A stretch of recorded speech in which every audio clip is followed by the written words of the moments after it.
Halo teman-teman, perkenalkan kami kelompok 5 yang akan membahas mengenai kegiatan usaha kami yang bernama EcoBag, merupakan kantong belanja yang ramah lingkungan.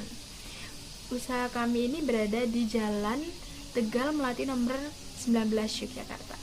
Saya akan membahas mengenai aspek pasar dan pemasaran yang akan dibahas melalui 4 analisis. Yang pertama, analisis potensi pasar yang terdiri dari penawaran dan permintaan. Untuk penawaran pada saat ini menunjukkan progres yang positif. Untuk permintaannya, kami menargetkan kepada perusahaan dagang yang akan mengganti kantong plastik menjadi paper bag. Kemudian untuk permintaan pasar di masa yang akan datang, kita melihat dari survei niat membeli terhadap produk EcoBag ini. Kemudian analisis persaingan melalui identifikasi pesaing. EcoBag ini menghadapi pesaing menggunakan strategi penantang pasar atau challenger, di mana pesaing EcoBag terdiri dari Art Strawberry, Trini Karya, King Paper Bag, dan Paper Bag Jogja. Kemudian yang ketiga yaitu analisis market share yang akan dicapai. Dengan penghitungan yang telah ada, kami menunjukkan market share sebesar 14%, di mana tergolong relatif lebih rendah. Yang keempat yaitu analisis strategi pemasaran untuk mencapai market share. Kami menggunakan analisis lingkungan SWOT, yaitu kekuatan, di mana EcoBag ini memiliki harga yang relatif terjangkau, desain yang unik, dan kualitas yang terjamin. Untuk kelemahannya, merek EcoBag ini belum banyak dikenal di kota Yogyakarta. Dengan perubahan cuaca yang kadang hujan, menghambat proses pengiriman produk. Kemudian untuk peluangnya, meningkatnya kesadaran masyarakat akan pentingnya menjaga lingkungan. Kemudian meningkatnya kebutuhan masyarakat dan tren menggunakan paper bag. Kemudian ancamannya yaitu pesaing akan meniru desain yang ditawarkan oleh EcoBag, bahkan akan memberikan desain yang lebih unik daripada EcoBag ini. Kemudian strategi bersaingnya yaitu mengikuti perkembangan keinginan konsumen secara rutin atau lebih detail, kemudian mengembangkan hubungan dengan para konsumen, mengevaluasi setiap kegiatan untuk mengetahui apa saja kekurangan dari EcoBag, mengembangkan kualitas barang yang sesuai dengan keinginan target, memberikan lebih banyak kemudahan dibandingkan pesaing, dan memberikan penawaran yang benar-benar menarik dibandingkan dengan pesaing. Kemudian segmenting, targeting, dan positioning. Segmenting dari EcoBag ini terdiri dari sisi geografis, psikografis, demografis, dan perilaku. Kemudian targetingnya yaitu perusahaan dagang, kemudian positioningnya yaitu menciptakan image dan atau citra usaha di benak konsumen mengenai paper bag yang nyaman, kualitas yang baik, dan harga yang terjangkau serta ramah lingkungan. Kemudian bauran pemasarannya terdiri dari produk. Sesuai dengan permintaan konsumen yang semakin beraneka ragam, perusahaan bisnis harus melakukan inovasi guna memenuhi kebutuhan dan kepuasan konsumen. Kemudian harga, kita harus menentukan harga yang sewaktu-waktu dapat berubah karena sulitnya sumber daya untuk didapatkan. Kemudian promotionnya bisa dilakukan melalui iklan, media sosial, promosi penjualan, dan tenaga penjualan. Place-nya kita berada di Jalan Tegal Melati nomor 19 Yogyakarta dengan akses yang mudah dicapai oleh kendaraan sehingga dapat dijangkau oleh konsumen serta lebih dekat dengan target. Selanjutnya, saya akan menjelaskan mengenai aspek teknis dan teknologi.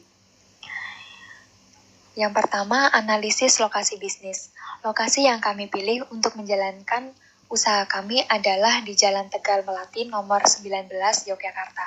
Karena lokasi ini dekat dengan jalan raya, maka memudahkan konsumen untuk menjangkau lokasi kami, baik dengan kendaraan umum maupun dengan kendaraan pribadi. Kemudian kami juga bisa dihubungi melalui nomor telepon dan email yang sudah tertera di slide. Kemudian selanjutnya adalah analisis sumber dan ketersediaan bahan baku. Untuk menghasilkan paper bag, EcoBag membutuhkan bahan baku berupa kertas, yaitu kertas kraft dan kertas karton. Nah, kedua bahan ini banyak ditemui atau banyak terjual di pasaran, sehingga ketersediaan bahan baku dapat terpenuhi. Kemudian EcoBag juga bekerja sama dengan beberapa pemasok kertas di daerah Yogyakarta, yaitu Toko Kertas Lancar, Toko Kertas Jogja Tojo Mulyo, dan Toko Kertas Multi Pratama Paper. Dengan terjadinya kerjasama ini, maka kebutuhan bahan baku untuk pembuatan paper bag di eco bag akan dapat terpenuhi. Kemudian analisis persediaan bahan baku. Persediaan barang dalam kegiatan proses produksi biasanya digunakan untuk mengantisipasi apabila ada permintaan dari pembeli yang meningkat tajam.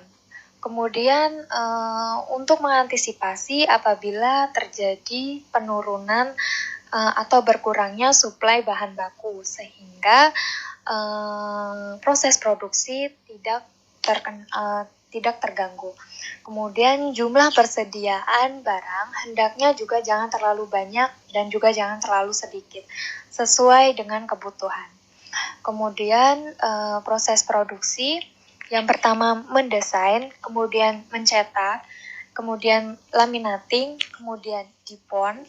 Yang dimaksud dipon di sini adalah proses melipat kertas, kemudian finishing, bisa memasang tali dan lain sebagainya, kemudian produk jadi yaitu paper bag. Kemudian proses produksi dapat dilihat dari tabel alur kerja eco bag di slide.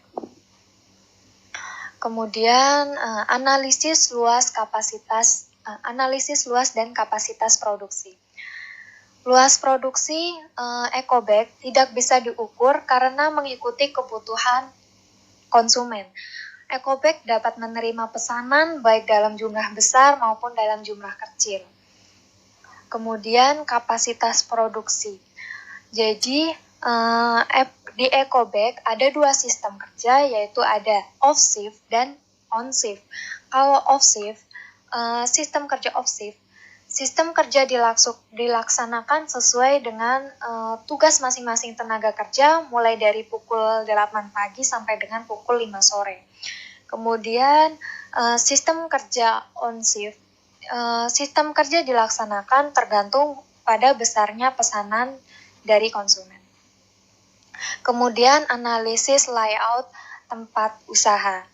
Jadi tempat usaha kami itu berupa rumah dengan 2 tingkat atau 2 lantai. Lantai pertama kami gunakan untuk berlangsungnya kegiatan operasional toko. Itu berupa penerimaan pesanan dari konsumen, tempat terjadinya transaksi, dan tempat untuk meletakkan koleksi produk yang telah jadi. Kemudian lantai 2 digunakan sebagai tempat produksi eco bag dan sebagai penyimpanan barang jadi pesanan konsumen. Kemudian analisis perlengkapan teknologi yang digunakan yaitu eco bag menggunakan teknologi yang sederhana untuk membuat paper bag-nya, yaitu alat pemotong kertas dan alat sablon yang masih sederhana. Tapi untuk pencatatan keuangannya, eco bag menyediakan laptop.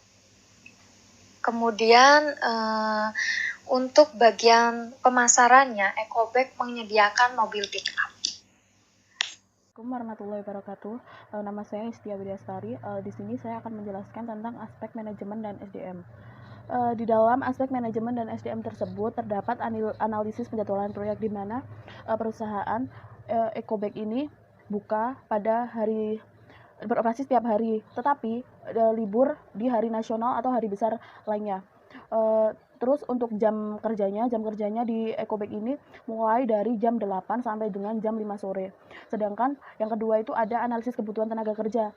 Untuk analisis kebutuhan tenaga kerja di dalam perusahaan paper bag eco bag ini itu membutuhkan tenaga kerja di berbagai bidang, misalnya bidang percetakan, pengepakan, pemasaran, desain, terus ada juga yang dibutuhkan untuk menjaga toko. Untuk tenaga kerjanya itu kisaran 5 sampai 15 orang karyawan. Untuk analisis perencanaan sumber daya manusia itu terdapat seleksi. Untuk seleksi dari perusahaan eco bag ini yaitu dengan cara calon karyawan tersebut harus lulus tes wawancara, lalu bersedia untuk mengikuti pelatihan selama 1 bulan. Untuk yang kedua, untuk rekrutmen tersendiri itu perusahaan akan menentukan beberapa kriteria calon karyawan baru yang sesuai dengan lowongan pekerjaan yang tersedia di dalam perusahaan eco bag itu sendiri. Yang ketiga yaitu pelatihan dan pengembangan. Perusahaan akan memberikan pelatihan dan pengembangan sesuai dengan tuntutan zaman dan pekerjaan. Jadi perusahaan tersebut setelah seleksi terus rekrutmen, maka para calon karyawan tersebut akan diberi pelatihan agar sesuai dengan tuntutan zaman dan pekerjaan di Ecobag itu. Yang terakhir adalah penilaian kerja. Untuk penilaian kerja, perusahaan Ecobag ini akan menilai pencapaian kuantitatif dari para karyawan tersebut. Penilaian tersebut dibandingkan dengan apakah karyawan tersebut dapat memenuhi target yang telah ditetapkan oleh perusahaan dengan targetnya dengan hasil kerja karyawannya. Apakah sesuai ataupun tidak, apakah tercapai ataupun tidak targetnya. Maka itu akan dinilai oleh perusahaan. Untuk visi dan misi perusahaan Ecobag itu, yang pertama untuk visi dari Ecobag tersebut yaitu menjadi terdepan di bidang paper bag dan memberikan yang terbaik untuk pelanggan, masyarakat, dan karyawan serta memangku kepentingan secara bertanggung jawab dan berkelanjutan. Selanjutnya untuk misi dari perusahaan tersebut ada 4. Yang pertama yaitu meningkatkan pangsa pasar di seluruh wilayah Indonesia. Yang kedua, yaitu menggunakan teknologi dalam pengembangan produk baru dan desain paper bag serta penerapan efisiensi pabrik. Yang kedua, yaitu untuk meningkatkan sumber daya manusia melalui pelatihan. Yang terakhir, yaitu adalah mewujudkan komitmen usaha berkelanjutan di semua kegiatan operasional. Untuk analisis rencana struktur organisasi, yang pertama itu ada manajer, lalu pada tingkatan kedua yaitu terdapat 4 departemen, yaitu yang pertama departemen keuangan, departemen produksi, departemen SDM, dan departemen pemasaran. Sedangkan untuk yang ketiga ada kasir, desainer, pengawas, dan sales atau karyawan biasa ya.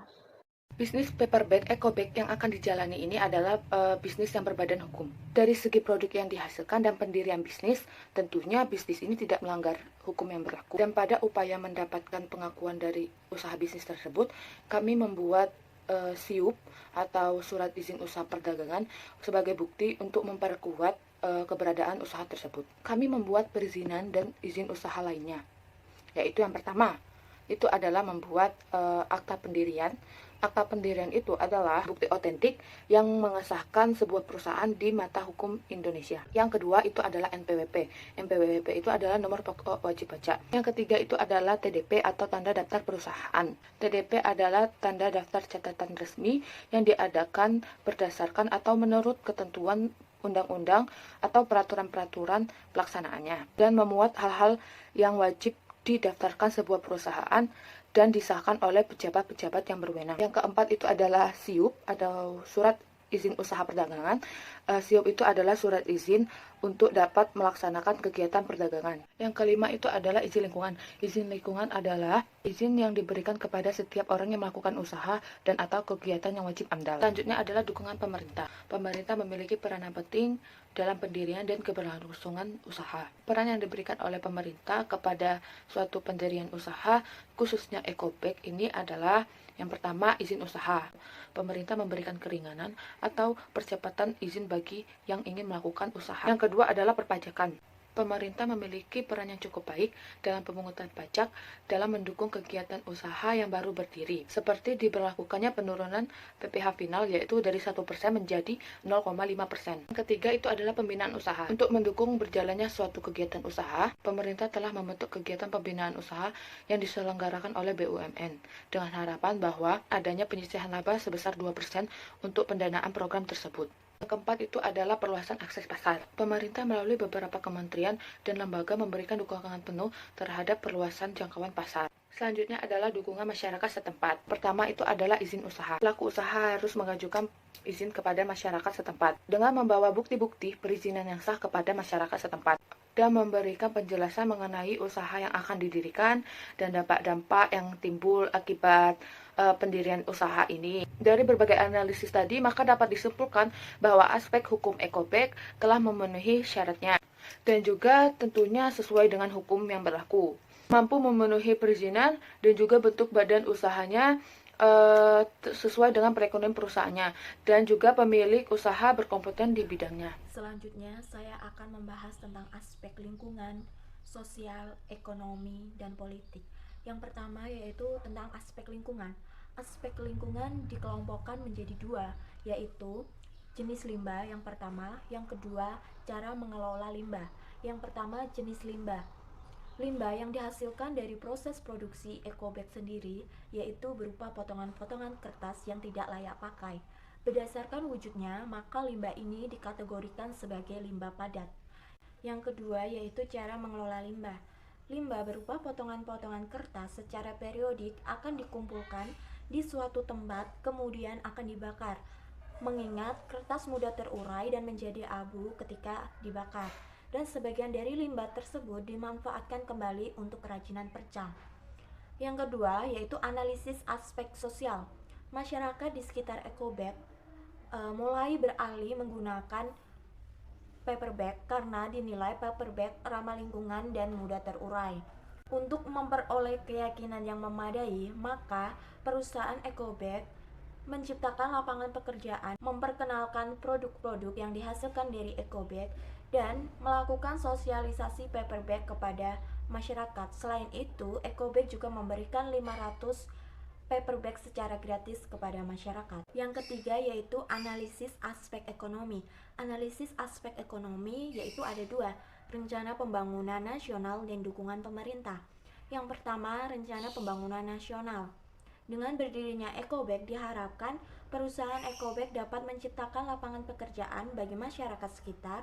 Selain itu juga, ekobag juga menyumbang 200 juta setiap tahunnya terhadap pendapatan nasional. Yang kedua yaitu dukungan pemerintah. Dukungan pemerintah sendiri yaitu ada kebijakan perdagangan luar negeri, kebijakan perdagangan dalam negeri, dan kebijakan produksi.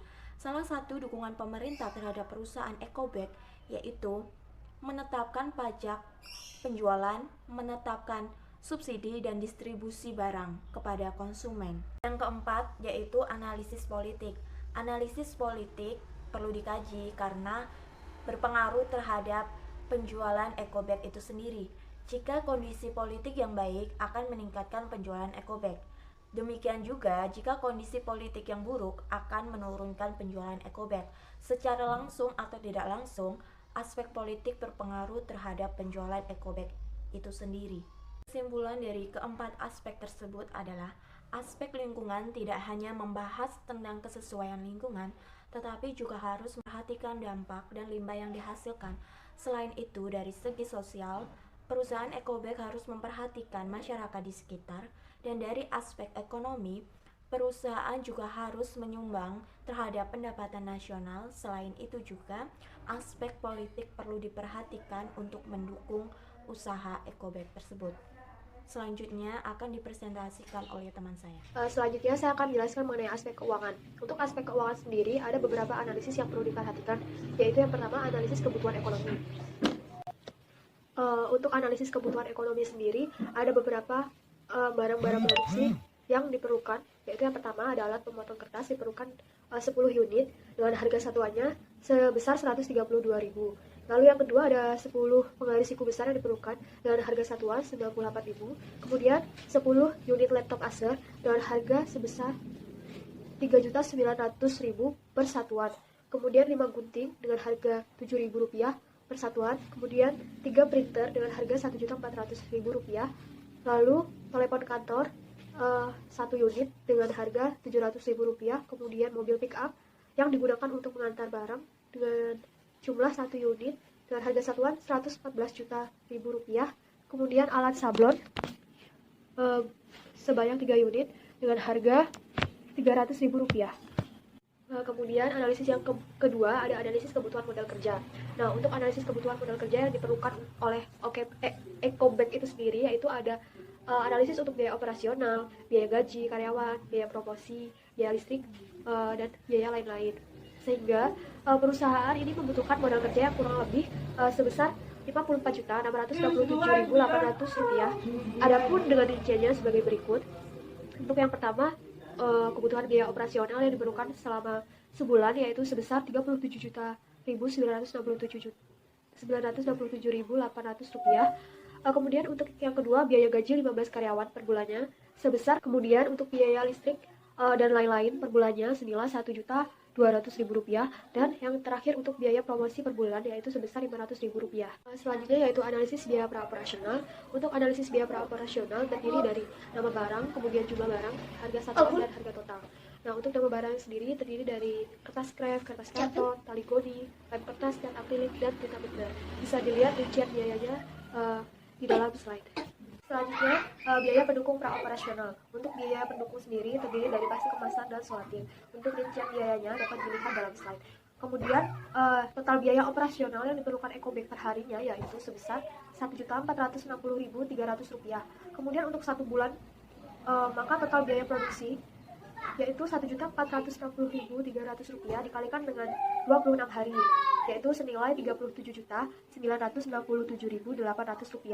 Lalu kemudian untuk total produksi yang didapat dalam 1 tahun yaitu senilai Rp37.967.800 itu dikalikan dengan 12 bulan, yaitu sebesar Rp455.613.600. Selanjutnya yaitu analisis struktur permodalan. Untuk perolehan modal didapat dari modal sendiri pemilik yaitu sebesar 250 juta, kemudian modal wakil pemilik sebesar 50 juta, lalu hutang dari bank sebesar 500 juta. Yang total perolehan modalnya itu sebesar 800 juta rupiah.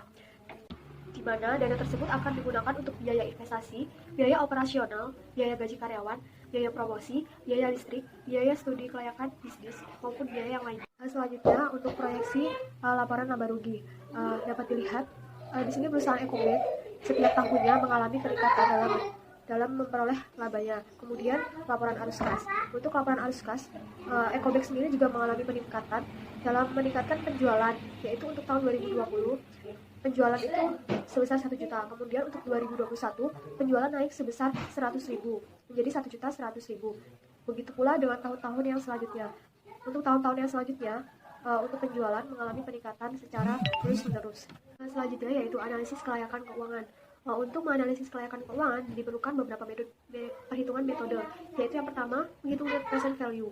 Untuk menghitung net present value diperlukan yaitu data dari saldo akhir arus kas, kemudian tingkat bunga. Kita di sini menggunakan tingkat bunga 10%. Untuk menghitung nilai present value dapat dihitung dengan cara saldo akhir arus kas dikalikan dengan tingkat bunga 10% tadi. Kemudian didapat nilai present value. Lalu untuk menghitung nilai sekarang bersih didapat dari total nilai sekarang dikurangi dengan investasi awal. Total nilai sekarang yang didapat senilai Rp7.877.929.286. Kemudian dikurangi dengan investasi awal yang tadi sebesar 800 juta. Kemudian hasilnya Rp7.077.929.286. Nah, kemudian berdasarkan data yang diperoleh, maka nilai sekarang bersih itu positif, sehingga dapat disimpulkan bahwa usulan proyek atas investasi ini dapat diterima. Selanjutnya metode payback period. Nah, bisa dilihat perhitungannya di dalam slide. Payback period Ecobag sendiri di sini didapat 4,1 tahun. Berdasarkan data ini dapat diperoleh dalam jangka waktu 4,1 tahun. Proyek ini dapat diterima. Kemudian yang ketiga yaitu menghitung profitabilitas indeks. Dan itu dengan cara membagi nilai sekarang bersih dengan investasi awal. Didapat 9,8, yaitu yang artinya nilai PI profitabilitas indeks ini lebih besar dari 1, maka dapat dikatakan bahwa usaha ini layak diterima. Kemudian yang terakhir yaitu return on investment. Untuk tahun 2020 didapat ROI sebesar 25%, dan kemudian untuk tahun 2021 didapat ROI sebesar 37,5%. Kemudian untuk tahun 2022 ROI naik menjadi 51,25%, dan tahun 2023 ROI sebesar 66,37%. Kemudian tahun 2024 ROI sebesar 81,76%. Dapat disimpulkan bahwa untuk setiap tahunnya ROI ini mengalami peningkatan. Sekian presentasi dari kelompok kami. Apabila terdapat kesalahan, kami mohon maaf.